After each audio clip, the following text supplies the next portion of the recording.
చాలా రోజుల నుంచి మీరు ఎక్సైటెడ్‌గా వెయిట్ చేస్తున్న ఈ రెసిపీ అయితే ఈ క్లాస్‌లో చెప్పబోతున్నాను. అదేంటంటే ఎగ్‌లెస్ వనిల్లా స్పాంజ్ అనేది ఎలా మనము ప్రిపేర్ చేసుకోవాలో చూద్దాము. దానికోసం ఫస్ట్ ఒక బౌల్‌లో హాఫ్ కప్ కర్డ్ అనేది తీసుకుందాము. గుర్తుపెట్టుకోండి గైస్, ప్రతి ఒక్క ఇంగ్రీడియంట్ కూడా రూమ్ టెంపరేచర్‌లోనే ఉండాలి. ఏది కూడా చిల్డ్ కండిషన్‌లో ఉండకూడదు, లేదా వేడి వేడిగా ఉన్నవి కూడా యూజ్ చేయకూడదనమాట. ప్రతిదీ కూడా రూమ్ టెంపరేచర్లో ఉన్న వస్తువుల్ని మీరు స్పాంజ్ చేసేటప్పుడు యూజ్ చేయాలి. ఓకేనా? ఇందులో నేను 1/4 teaspoon of baking soda వేసి బలూన్ విస్కర్ తోటి మిక్స్ చేస్తాను అనమాట. మిక్స్ చేస్తూ ఉన్నప్పుడు మీకు బబుల్స్ అనేది ఫామ్ అవుతాయి.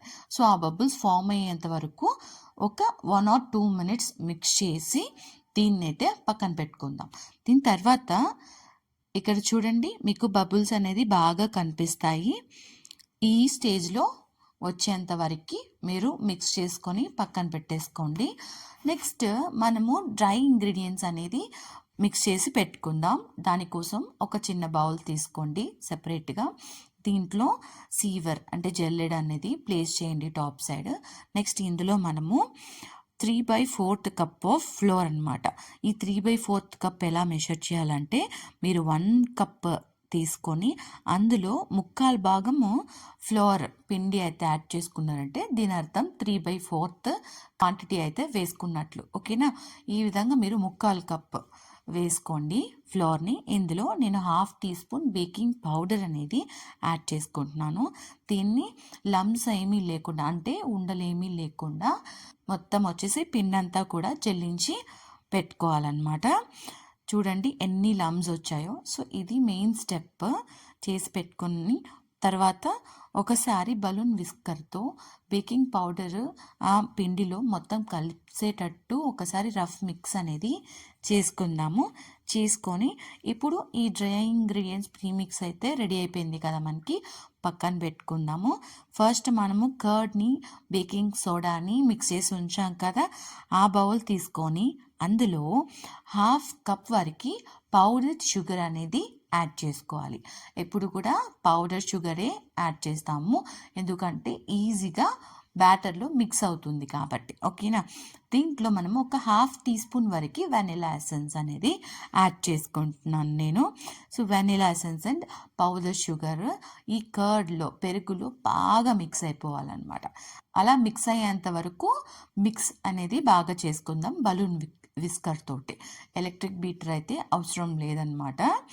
ఇప్పుడు కర్డ్ తీసుకున్నాం కదా, అది మీరు ఇంట్లో కర్డ్ అయినా యూజ్ చేయొచ్చు, బయట నుంచి తెచ్చిన కర్డ్ అయినా యూజ్ చేయొచ్చు అనమాట. కాకపోతే థిక్గా ఉండేటట్టు చూసుకోండి, మరి నీళ్ళుగా ఉండొద్దు. ఓకేనా? ఇందులోకి ఇప్పుడు రీఫైన్డ్ ఆయిల్ అనేది 1/4 కప్ ఎలాంటి స్మెల్ లేనిది వేసుకోవాలి. ఇప్పుడు ఈ ఆయిల్ కూడా బాగా మిక్స్ చేసుకోవాలి. ఈ స్టెప్ చాలా ఇంపార్టెంట్ అండి. ఊరికే లైట్గా మిక్స్ చేసి వదిలేస్తే మీకు పర్ఫెక్ట్గా స్పాంజ్ అనేది రాదు. ఆయిల్ ఫుల్గా మిక్స్ అయిపోవాలి లిక్విడ్ ఇంగ్రీడియంట్స్ తోటి. సో ఎక్కడా కూడా పైన తేటలాగా కనిపించకూడదు. బాగా మిక్స్ చేయండి. అలా మిక్స్ చేసుకున్నట్లయితే మీ స్పాంజ్ అనేది టెక్స్చర్ అనేది బాగా వస్తుంది, అవుట్పుట్ కూడా చాలా బాగా వస్తుంది. ఇప్పుడు ఆయిల్ చూసారా మొత్తం మిక్స్ అయిపోయింది కదా. ఫస్ట్ మనం డ్రై ఇంగ్రీడియంట్స్ మిక్స్ చేసి పెట్టుకున్నాం కదా, దాన్ని ఇందులో కొద్దిగా యాడ్ చేసుకొని ఒకటే మెథడ్ ఫాలో అవుతూ, ఒకటి రైట్ సైడ్ లేదా లెఫ్ట్ సైడ్ మీకు ఏది వాటంగా ఉంటే ఆ మెథడ్ని తీసుకోండి. కట్ అండ్ ఫోల్డ్ మెథడ్ కూడా చేయొచ్చు. ఏదైనా ఒక మెథడ్ తోటి ఫాలో అవుతూ మీరు ఒకేలాగా తిప్పుతూ ఉండండి. ముందుకి వెనక్కి తిప్పితే కనుక రాదు. యాజ్ యూజువల్ నేను ఈ టిప్ ప్రతి వీడియోలో చెప్తున్నదే, బట్ నెగ్లెక్ట్ చేయకండి. ఓకేనా? ఎప్పుడైతే మనము డ్రై ఇంగ్రీడియంట్ అంతా కూడా వేసేసినాము, బాగా బ్యాటర్ అనేది ఇప్పుడు మిక్స్ అయిపోయింది మనకి. అంటే టూ లాంగ్ మిక్సింగ్ వచ్చేసి ఏమవుతుంది అని అంటే మీకు సంక్ అవ్వడము అలాంటి ఇష్యూస్ అన్నీ వస్తాయి. సో ఈ మిక్సింగ్ అనేది ఓవరాల్ ఒక 5 minutes లోపలే జరిగిపోవాలి. బ్యాటర్ మిక్సింగ్ డ్రై ఇంగ్రీడియంట్స్ వేసిన తర్వాత చెప్తున్నాను నేను.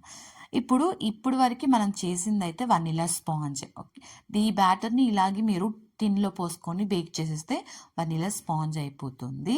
నేను ఇక్కడ స్ట్రాబెరీ స్పాంజ్ ప్రిపేర్ చేయడం కోసం ఇందులో ఫ్యూ డ్రాప్స్ ఇలాంటి టైగర్ బ్రాండ్ది స్ట్రాబెరీ ఎసెన్స్ అయితే కలుపుకుంటున్నాను అనమాట. ఇది కలిపిన తర్వాత నాకు స్ట్రాబెరీ స్పాంజ్ అనేది రెడీ అవుతుంది. మీకు ఏ ఫ్లేవర్ స్పాంజ్ కావాలన్నా వనిలా బేస్ తీసుకొని ఆ బ్యాటర్లో మీకు ఏ ఫ్లేవర్ కావాలనుకుంటున్నారో ఆ ఫ్లేవర్ ఎసెన్స్ అనేది ఫ్యూ డ్రాప్స్ కొన్ని చుక్కలు యాడ్ చేస్తే కనుక మిక్స్ చేసుకుంటే మీకు ఆ స్పాంజ్ అయితే రెడీ అయిపోతుంది. ఇప్పుడు నేను ఈ రెసిపీ వచ్చేసి 1/2 kg ఎగ్లెస్ కేక్కి చెప్పున్నాను. ఈ 1/2 kg రెసిపీ వచ్చేసి మనము ఎగ్లెస్ కాబట్టి 6 కానీ 5 కానీ మీరు వేసుకోవచ్చు. నేనైతే ఫ్లాట్గా కావాలన్నారు కాబట్టి కస్టమర్ నేను 6 ఇంచ్ టిన్ అయితే యూజ్ చేస్తున్నాను.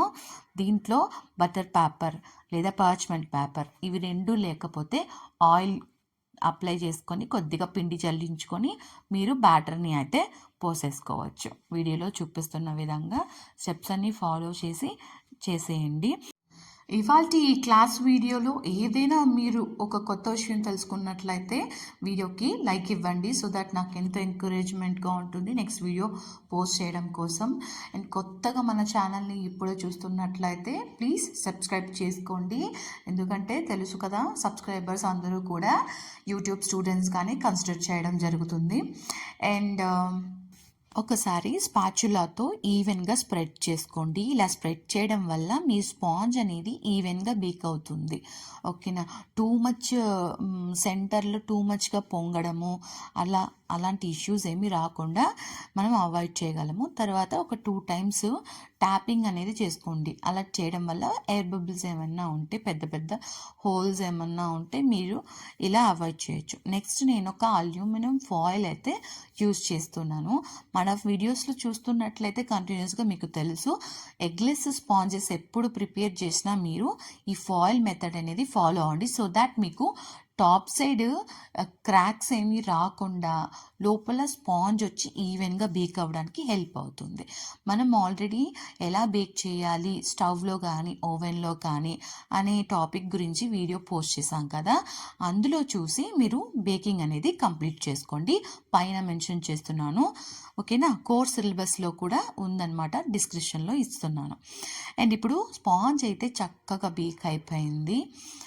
ఇప్పుడు దీన్ని మనము సైజ్లో స్క్రాప్ చేసుకుందాం. ఒక నైఫ్ తీసుకొని స్క్రాప్ చేసుకున్న తర్వాత ఇలాగ రివర్స్లో వేసి మీరు 2 times ట్యాప్ చేశారంటే డీమోల్డ్ అనేది ఈజీగా వచ్చేస్తుంది అనమాట. బటర్ పేపర్ని రిమూవ్ చేయండి. చూడండి ఎంత ఫ్లఫీగా చాలా బాగా వచ్చిందనమాట. ఎగ్లెస్ స్పాంజ్ వచ్చేసి చాలా బాగుంటాయి. బాగా కూల్ అయిన తర్వాత క్లింగ్ ర్యాప్ యూజ్ చేసి ఒక 2 times ఫోల్డ్ చేసుకొని మీరు ఫ్రిడ్జ్లో అయినా అవుట్ సైడ్ అయినా స్టోర్ చేసుకోవచ్చు. ఎప్పుడైతే మీరు అసెంబ్లీ చేస్తున్నారో ఒక 1/2 hour తీసి బయట పెట్టేసి తర్వాత కటింగ్ చేసుకొని మీరు అసెంబ్లీ అయితే చేసుకోవచ్చు అనమాట. టోటల్గా మ్యాక్సిమం 3 days వరకు మీరు స్టోర్ చేసుకొని యూజ్ చేయొచ్చు అనమాట. సో ఈ క్లాస్లో ఇంకా ఏమైనా మీరు డౌట్స్ క్లియర్ చేయలేదు అనుకుంటే నేను కమెంట్స్లో అడగండి, తప్పకుండా క్లారిఫై చేస్తాను. అండ్